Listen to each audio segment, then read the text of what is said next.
Muchas gracias por la invitación.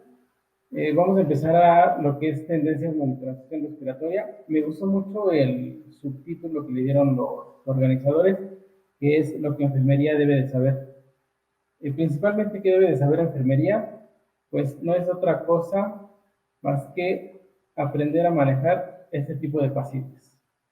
Son pacientes que tenemos pronados, son pacientes que son de terapia intensiva, que no debemos de tener miedo de verlos con muchos monitores, con muchas infusiones, soluciones, bombas. Es lo que debemos de saber.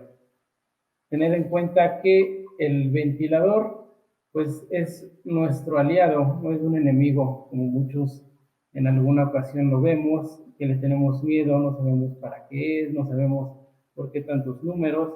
Entonces, siempre ser nuestro aliado del ventilador, al igual que del monitor de signos vitales. Vamos a empezar con una pequeña introducción de lo que es ventilación para llegar a la monitorización del mismo. Los modos ventilatorios que nos enseñan, que conocemos, son fase 1, no invasiva sin presión, que tenemos puntas nasales, mascarilla facial con reservorio, sin reservorio, reinhalación parcial, reinhalación total. En la fase 2 tenemos el modo no invasivo con presión, aquí tenemos CPAP y tenemos BiPAP. Y en la fase 3, invasivo con presión, es decir, pacientes con tubos orotraqueales. Esto es lo que nos enseñaron, eso es lo que se venía manejando. En la actualidad esto ya no se hace. Los nuevos parámetros, los nuevos nombres son oxígeno suplementario, ventilación mecánica no invasiva, porque aquí entra ya lo que es las puntas nasales de alto flujo, y tenemos ventilación mecánica invasiva. ¿Por qué? Porque anteriormente en la no invasivo con presión, que es CPAP y BiPAP, ahora podemos manejar a pacientes con el tubo orotraqueal, lo podemos manejar con CPAP o BiPAP. Por eso es que esto ya no se utiliza. Ahora debemos de poner que es esto, para tenerlo en cuenta cuando realicemos nuestras notas, poner en qué modo ventilatorio se encuentra nuestro paciente. Este es un pequeño cuadro para enseñarles lo que es el FiO2 que le vamos a administrar a nuestro paciente de acuerdo al dispositivo que tiene, que también es importante. Muchas veces en nuestras notas de enfermería únicamente ponemos puntos nasales a 2 litros, a 1 litro, a 3 litros. Pero es lo que corresponde al FiO2. Esto que vemos aquí es únicamente un cálculo, no podemos decir que es algo totalmente establecido, que si en cualquier lugar está 1 litro por minuto, quiere decir que es 24, no. Esto va a depender mucho de la presión que hay en los hospitales, incluso en el mismo hospital no va a ser la misma presión de oxígeno que está en la planta baja que en un quinto piso. Pero eso nos da una idea de qué FiO2 le estamos proporcionando al paciente. No es una regla total, pero es una idea de cuánto se le está administrando de acuerdo a qué dispositivo tenemos de nuestro paciente. Ahora, el siguiente modo ventilatorio, que es un modo en BiPAP y CPAP, yo veo que siempre hay muchos problemas cuando vemos un monitor de ventilación porque no sabemos distinguir entre CPAP o BiPAP. Muchas veces ponemos BiPAP cuando es CPAP y viceversa.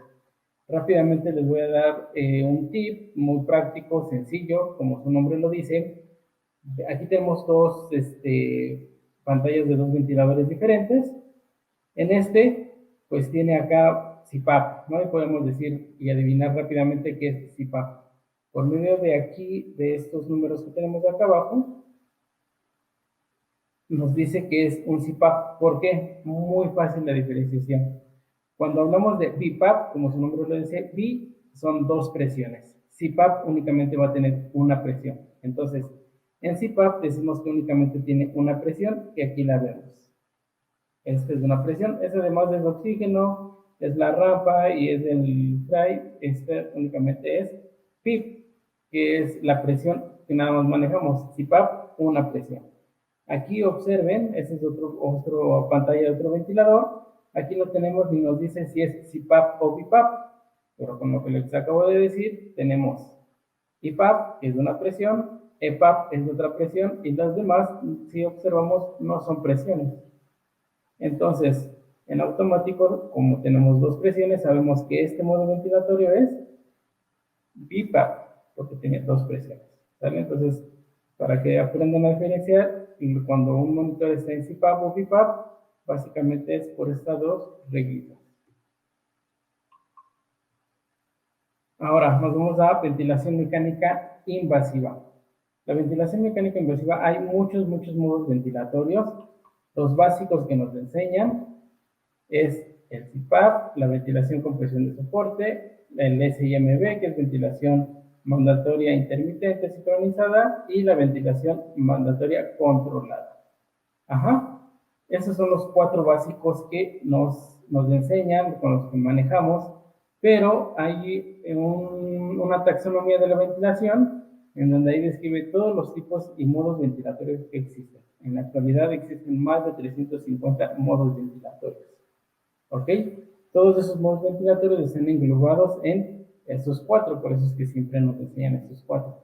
Tener en cuenta que el CPAP, y de aquí hacia arriba, el CPAP es cuando el paciente está haciendo realmente todo el trabajo ventilatorio. Ajá. El ventilador le está únicamente dando cierto soporte.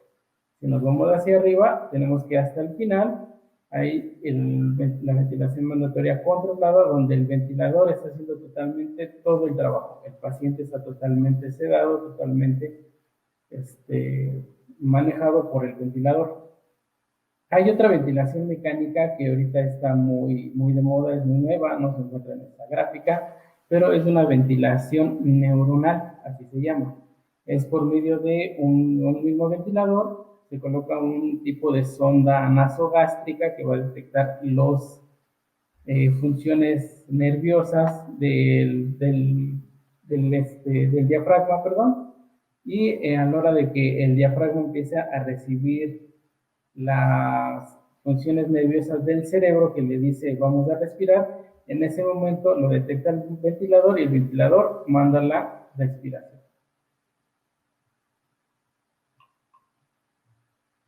Para entender lo que es las gráficas que vemos de los ventiladores, tenemos que tener en cuenta lo que es la fisiología o cómo respiramos nosotros. El pulmón respira y tiene muchas presiones. Para fines prácticos, únicamente vamos a describir esto de manera rápida para que se entienda lo que es la ventilación mecánica. Nosotros respiramos, entra aire a nuestros pulmones por medio de presiones. Va a entrar de un lugar de menor presión de un lugar de mayor presión a un lugar de menor presión. ¿Vale? Es decir, en la atmósfera hay una presión positiva y va a entrar a los pulmones, que es una presión negativa. Ajá. Como aquí lo vemos en nuestra imagen, va a introducir el aire, el oxígeno. Este oxígeno va a entrar por un cierto flujo, va a entrar de una manera, no va a entrar constantemente, no va a entrar de golpe, sino entra de una manera. Entonces tenemos que va a entrar por cierto flujo. Ese flujo que entra, va a entrar cierto volumen a nuestros pulmones, ¿vale? Cierta cantidad de aire. Entonces tenemos flujo y volumen. Ese volumen que entra a nuestros pulmones va a ejercer cierta presión contra los mismos pulmones. Por lo tanto, tenemos tres cosas importantes: flujo, volumen y presión. Ajá. Esas tres cosas que tenemos, flujo, volumen y presión, son las tres gráficas que nosotros vamos a observar en los monitores de ventilación. En todos los monitores de ventilación tenemos estas tres gráficas: flujo, volumen y presión. Flujo, volumen y presión. En cualquier tipo de ventilador, observen, estas son pantallas de diferentes ventiladores, siempre vamos a tener esas tres gráficas. Estas gráficas reciben el nombre de bucles. Entonces tenemos un bucle de presión, un bucle de flujo y un bucle de volumen. Ajá. Entonces ya con estas tres ya podemos empezar a ver qué tenemos de nuestros ventiladores. Todos nuestros ventiladores, el principal miedo de enfermería es que tiene muchos números, muchos botones que no sabemos para qué utilizar, no sabemos para qué sirven. El único botón que conocemos es para las alarmas y lo presionamos y suena y lo volvemos a presionar y mejor que cuando venga el de nanoterapia, si lo tenemos, o cuando venga el médico, que vea qué es lo que tiene. ¿Sale? Entonces hay que quitarnos de ese miedo, debemos de quitarnos de ese miedo para poder manejar esos ventiladores.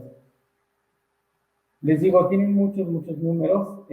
Importante, les voy a decir, estos monitores, todos los monitores tienen números fijos, como lo podemos observar. Acá están, hasta el más viejito, hasta acá, miren, tienen números fijos.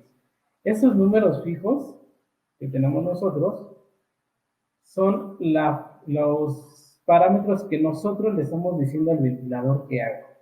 Todos esos que tienen abajo. Pero el ventilador también te va a dar parámetros que está realizando el paciente, es decir, te va a monitorizar lo que está realizando el paciente. Esos números son los que están aquí al lado. En este caso están por acá arriba, aquí también están aquí al lado, y este como los viejitos pues los tenemos aquí arriba. ¿Sale? Por eso es que el ventilador tiene muchos números, entonces no hay que espantarnos, ¿sale? Son los mismos números, únicamente que son los parámetros que yo le estoy pidiendo al monitor y son los parámetros que nos está dando el paciente. Igualmente, parámetros que yo le pido al monitor y parámetros que nos está dando el paciente. ¿Ok? Ahora, otro problema que yo también he visto en la enfermería es saber en qué modo ventilatorio o en qué modo mandatorio, mejor dicho, está nuestro paciente. Al principio se acuerdan que hablábamos de que tenemos flujo, presión y volumen. Son las tres cosas que nuestros pulmones básicamente funcionan por eso y es lo que nos va a servir para monitorizar al paciente en el ventilador. Ajá.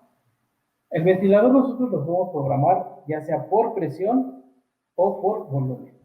Es decir, yo le voy a decir a mi ventilador, perdón, que me dé una presión de 18. Él va a introducir oxígeno, una mezcla de gases, va a introducir una mezcla de gases hasta que observe que el paciente llegue a presión de 18. No le va a importar qué volumen meta, si sean 200, 300, 400 mililitros de volumen.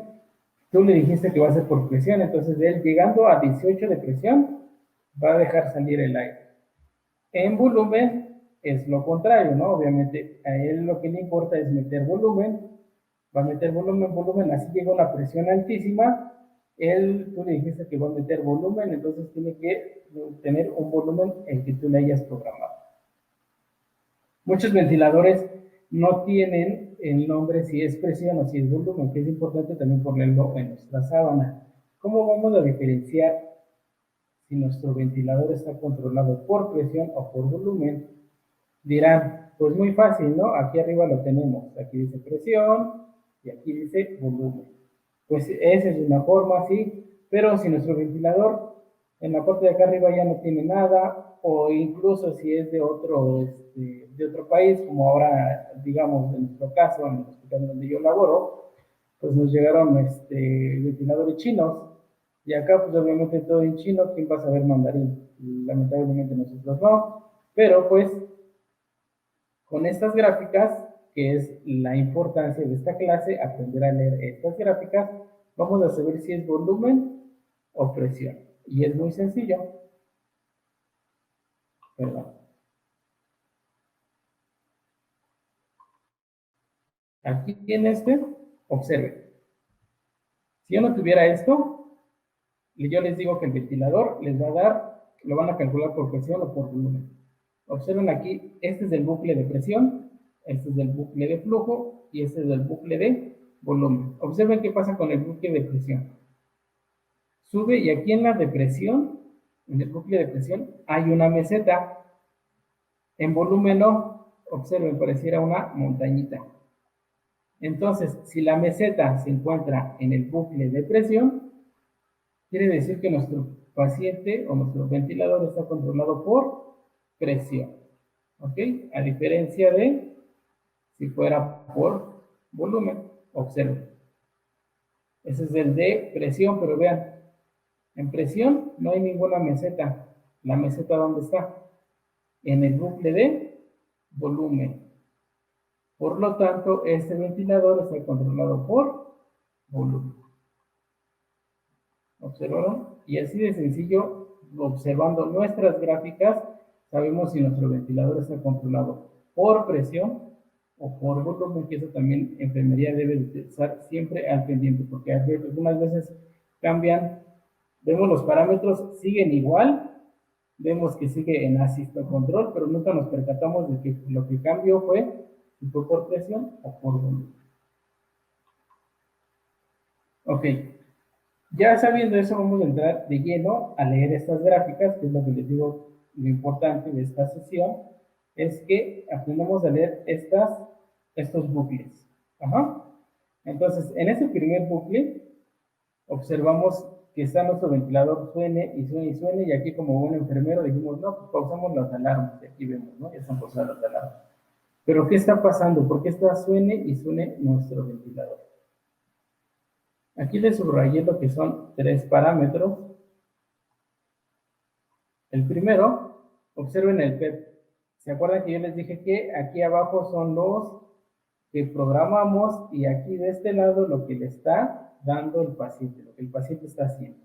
Yo le programé un PEP de 8 y el paciente, miren, nos está dando un PEP de 9, es decir, es mayor el PEP que nos está dando. Ese es el primero.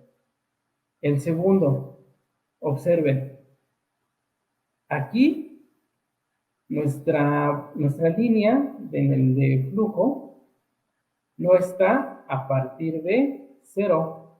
Observen, está subiendo antes del 0. Tendría esta línea que viene de la impresión, tendría que empezar a subir a partir del 0, y no está.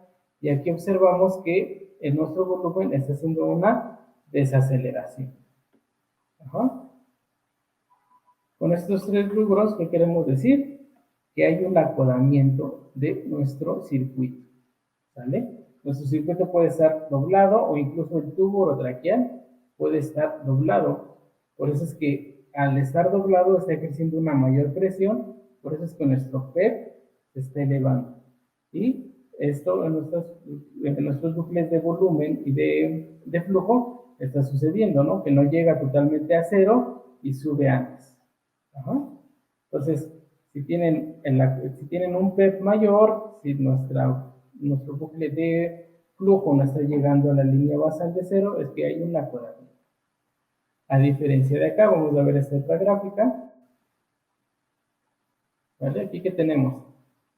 Este es nuestro bucle de volumen. Observen, empieza la inspiración, introduce aire, oxígeno, el ventilador le está metiendo oxígeno a nuestro paciente. Y de repente, ¡pum!, se cae todo ese volumen. Todo ese aire que estaba metiendo, de repente, se cae. ¿Se acuerdan cómo debería de ser esta? Normal, como una montañita. Observen aquí, es un triángulo, ¿no? Sube y de repente se cae ese flujo, ese volumen. ¿Qué quiere decir? No es más que una fuga de nuestro ventilador. Ajá, es lo que está pasando, es una fuga. ¿Por qué? Porque el ventilador está introduciendo el volumen y de repente baja, pierde ese volumen. Otra vez quiere introducirlo y pierde ese volumen. Esa fuga puede ser, ¿por qué? Porque el circuito se desconectó, el ventilador se desconectó. ¿Vale? No está ejerciendo no está conteniendo ese volumen, por lo tanto hay una fuga. Aquí tenemos otra gráfica de otro monitor. Ajá. Observen, aquí tenemos en nuestro flujo, en nuestro bucle de volumen, de presión, perdón, observen, tenemos esto que se conoce como dientes de sierra. Ajá. Tenemos unos dientes de sierra. La reducción del flujo inspiratorio, es decir, reduce brutalmente, viene nuestro flujo inspiratorio y de repente cae abruptamente. Ajá. ¿Esto qué pasa? ¿Esto qué quiere decir? Que hay secreciones en nuestro circuito. ¿Vale? No hay más que secreciones. Dientes de sierra, acá igualmente hay dientes de sierra, y hay una reducción del flujo inspiratorio. Y observen, podrían decir que esto se parece a lo del acodamiento del ventilador. Recuerda que también teníamos esto, ¿no? Nuestra reducción de flujo expiratorio que no llegaba a cero, ¿se acuerdan? Y yo les decía, si no llega a cero es porque hay un acodamiento. Pero ¿qué pasa en el acodamiento? Decíamos que el PEP es elevado y aquí no, observen. PEP del paciente 16, PEP que yo le estoy pidiendo 16, es igual. No hay una elevación de PEP. Si hubiera una elevación de PEP, pensaríamos en un acodamiento. Como no hay elevación de PEP, pero sí tenemos dientes de sierra y tenemos la reducción respiratoria y reducción del flujo respiratorio, que dice que son secreciones. Una vez que expiramos a nuestro paciente, observen cómo cambian nuestros flujos. Observen. Dientes de sierra desaparecieron. Dientes de sierra desaparecieron. El flujo expiratorio es desacelerado, llega totalmente a cero, a la línea basal. Acá no estaba en la línea basal. Y el flujo expiratorio nuevamente llega a cero, cosa que aquí no hacía. ¿Vale? Entonces esto es básico que debemos de saber. Enfermería debe de saber esto. Leer esos bucles. Ajá. Leyendo estos bucles vamos a saber que si tenemos dientes de sierra, tenemos la reducción del flujo expiratorio y tenemos un flujo expiratorio que no llega a la línea basal, quiere decir que tenemos secreción. La capnografía. Ese es otro sensor. En las ponencias anteriores había visto que hablábamos de monitorización. En la capnografía no es más que un circuito, un aditamento que nos va a servir para leer el CO2 exhalado de nuestro paciente, que también me pidieron que hiciera énfasis en leer esta capnografía. Esta capnografía consta de su cable de CO2 y una boquilla de CO2. Como pueden observar, hay diferentes colores. Los colores van a depender si son para pediatría, si son para adultos, si son reutilizables o si son desechables. ¿Ok? Aquí tenemos nuestro paciente con nuestro cable de CO2, nuestra boquilla, y aquí ya lo vemos monitorizado. ¿Ok? ¿Qué debemos de tener en cuenta como enfermería? Saber dónde va ese cable de CO2, dónde va ese capnógrafo. Ajá, y saberlo calibrar. ¿Vale? Vean, aquí tenemos dos que están colocados en diferente forma. Observen. Este es un circuito cerrado en Y. Nuestro capnógrafo está colocado del otro lado del circuito de aspiración. En este caso, observen, el circuito de aspiración es este. Y está conectado aquí. ¿Cuál es la forma correcta de conectarlo? Debemos evitar que este capnógrafo, que la boquilla de CO2, entre en contacto con las secreciones. Por lo tanto, podríamos decir que este es el que está bien colocado, porque aquí la sonda de aspiración no está en contacto con las boquillas. Aquí sí introducimos nuestra aspiración de circuito cerrado, va a tener contacto con la boquilla. Es importante que no tenga contacto, ¿por qué? Porque esas secreciones se van a pegar en las ventanas del capnógrafo, de la boquilla. Al pegarse en esas ventanas se va a ir opacando y va a llegar un momento en el que no nos va a censar el CO2. Para limpiarlo igualmente va a ser difícil si es que es reutilizable. Entonces podríamos decir que este es el que está bien colocado. Digo podríamos porque, ojo, observen aquí hay una flecha. Observen, aquí hay una flecha. Tiene una flecha tanto la boquilla como el capnógrafo, el sensor. Como algunos de ustedes ya se imaginarán, pues, estas flechas, ¿para qué son? El fabricante las puso, ¿por qué? Porque deben de estar flecha con flecha. ¿Por qué? Porque el capnógrafo funciona por dos cosas. Una cosa que se llama calorimetría y otra que se llama diferenciación de oxígeno. Es decir, tiene que alcanzar una temperatura de 37 grados o mayor para que empiece a censar. Y la diferenciación de oxígeno es qué oxígeno le estoy ministrando yo al paciente para saber qué CO2 está exhalando. Eso lo va a medir a través de un sensor de luz. Ese sensor de luz atraviesa a partir de estas flechas. Y por eso es que el sensor, el capnógrafo tiene estas dos flechas para saber que la luz está en una forma direccional y va a poder censar adecuadamente el CO2. Aquí sí te lo sensa, aunque esté mal colocado, te lo va a censar, pero no va a ser un CO2 fidedigno. Entonces, siempre tener en cuenta esas dos cosas. Uno, que la boquilla esté colocada del otro lado del circuito de aspiraciones, o en este caso, como aquí está una en T, este circuito tendría que estar colocado después de la aspiración, es decir, paciente, tubo orotraqueal, circuito cerrado, boquilla de CO2 y circuito de ventilador. Esto debería estar colocado acá. Aquí sí está bien porque pues está en Y, está del otro lado, y tener en cuenta también que debe estar flecha con flecha. Aquí sí está flecha con flecha, pero desgraciadamente estaba en el lugar equivocado. Tiene que estar acá. ¿Ok? Yo les comentaba que se maneja el CO2 por calorimetría y diferenciación de oxígeno. Por lo tanto, si nosotros conectamos nuestro capnógrafo, nuestra boquilla, y es nuestro monitor, vamos a ver que hay que calibrarlo. Aquí observamos que el iniciar a cero, lo voy a acercar para que lo vean mejor. Aquí dice iniciar a cero, pero ¿qué pasa? Está en gris, no podemos seleccionarlo, ¿vale? No nos deja seleccionarlo. ¿Por qué situación? Porque no ha alcanzado la temperatura. El mismo monitor va a detectar que ya alcanzó la temperatura y te va a dejar iniciarlo a cero. Si no alcanza la temperatura, nunca te va a dejar iniciar a cero. Y muchas veces lo conectamos y al menos en mi hospital, ¿qué pasa? El médico te dice, no, ese cable no sirve, cámbialo, tráete otro. Y vas corriendo por otro, regresas, lo conectas y hacen lo mismo. Dices, no, no sirve, es que aquí nada sirve. No, tenemos que dar oportunidad de que se caliente, ¿para qué? Para que lo podamos iniciar. Una vez que alcance la temperatura, este rubro nos va a poner en negro, lo ponemos a iniciar a cero, va a iniciar a cero y, ojo, también la corrección de oxígeno.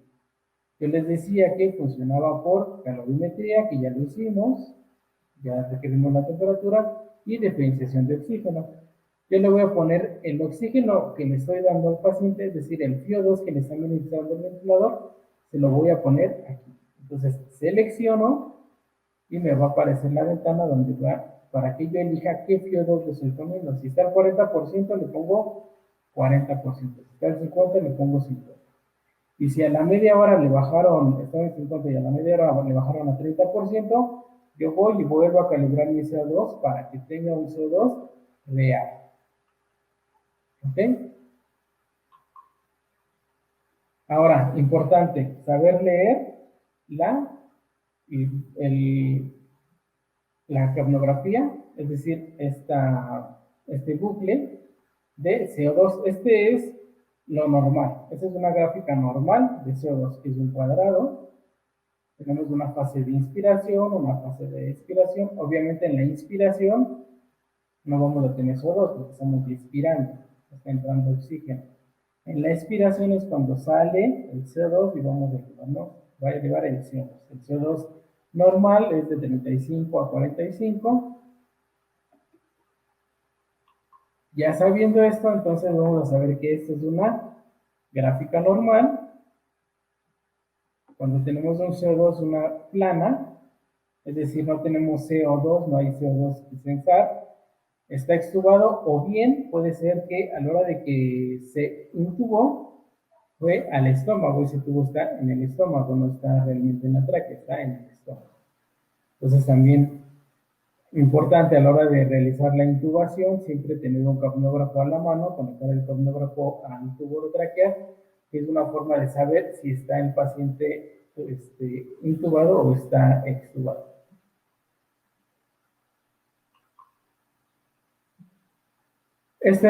Observamos que de repente nuestro CO2 está normal, CO2, con una gráfica normal, y de repente empieza a hacer estas muecas y de repente se pierde. ¿Qué quiere decir? Que hay una obstrucción. Entonces ya vamos conjugando. Si yo tengo una obstrucción acá y veo mis bucles del ventilador y veo que tiene dientes de sierra, que tiene un PEP alto, pues quiere decir que hay una obstrucción. Ya vamos conjugando tanto el ventilador como nuestro capnógrafo de CO2. Entonces, ya podrías darte una cuenta, tu enfermero te podrías dar cuenta de si tu paciente necesita aspirarse o no necesita aspirarse. Si nuestro capnógrafo de CO2 empieza a aumentar, vemos la gráfica. Qué pena, Felipe, recordamos que faltan 5 minutos, ya estamos sobre el tiempo para terminar el tiempo de exposición. Sí. Muchas gracias.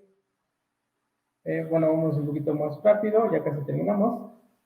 Entonces, vemos broncoespasmo,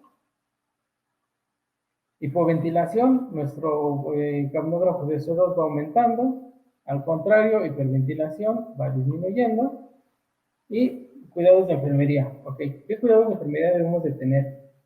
Posición semi-Fowler, para disminuir evitar las microaspiraciones, cuidados de la piel, ácido de cavidad oral, la cascada, que es para la temperatura, la aspiración subglótica, muy importante, neumotaponamiento, que vamos a ver rápido eso, que es que quiero que se queden, y aspiración de secreciones. El neumotaponamiento no es otra cosa más que lo que llamamos comúnmente como globo. Tenemos un manómetro para medirlo. Ese globito debe de tener una calibración que debe de insuflarse de 20 a 30. No es de que se meta o se infle el globo 5 con una jeringa de 5 con una jeringa de 3. Debemos de medirla, debemos de medir esta presión. ¿Por qué? Porque si ponemos menor a 20 miligramos de mercurio, va a haber una microaspiración. Si es mayor a 30 miligramos de mercurio, va a haber edema, dolor faríngeo, odinofagia, necrosis y parálisis del nervio laringio.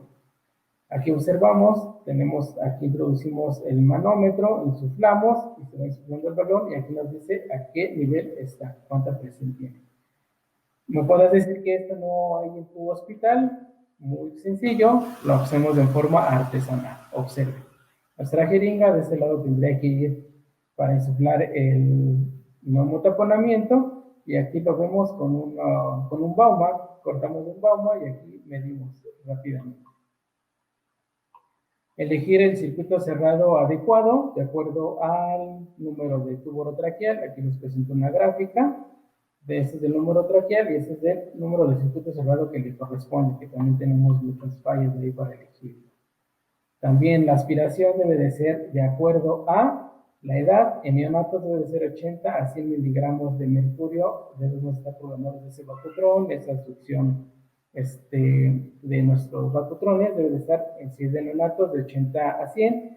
Si es pediátricos, menos de 50. Siempre preoxigenar a nuestro paciente antes de la aspiración de secreciones. Todos los ventiladores tienen un botón donde dice oxigenación al 100%. Tú lo presionas y te va a dar una oxigenación al 100% por 2 minutos. La aspiración de secreciones. Debemos hacer coincidir nuestro tubo orotraqueal, bueno, más bien el tubo de aspiración de secreciones con el número del tubo orotraqueal. La aspiración de secreciones, nuestras ondas de aspiración de secreciones trae números, debemos hacer coincidir. Observen, 26 con 26 están las dos puntas aquí. Hacemos pasar 2 centímetros más, es decir, 26 con 28, y ya salió nuestra cánula, por lo tanto vamos a poder aspirar, ¿sale? Sin llegar a la carina, porque anteriormente llegábamos y decían las técnicas, hasta que topes, sacas 2 centímetros y empiezas a aspirar. Si nosotros hacemos que tope esta sonda con la carina, vamos a provocar que esta carina se dematice, o también vamos a provocar un síndrome Ballard. A la hora de sacar nuestra sonda, que observar la marca negra, todas tienen esta marca negra para saber que ya está totalmente fuera nuestra sonda y no está obstruyendo el tubo orotraqueal. Enjuagar nuestra sonda, siempre es importante enjuagar nuestra sonda con solución ABD o fisiológica. Y pues básicamente eso sería todo. Espero se haya entendido bien lo de las gráficas. Me despido sin antes de enseñarles una fotografía del hospital, es donde yo laboro, el Hospital Infantil de México. Y esta es una foto de nuestro personal, parte del trabajo de equipo que estamos ahí en el hospital. Pues les agradezco mucho, espero hayan aprendido. Es muy corto el tiempo que tenemos para dar un tema pues tan extenso. Les agradezco mucho la invitación.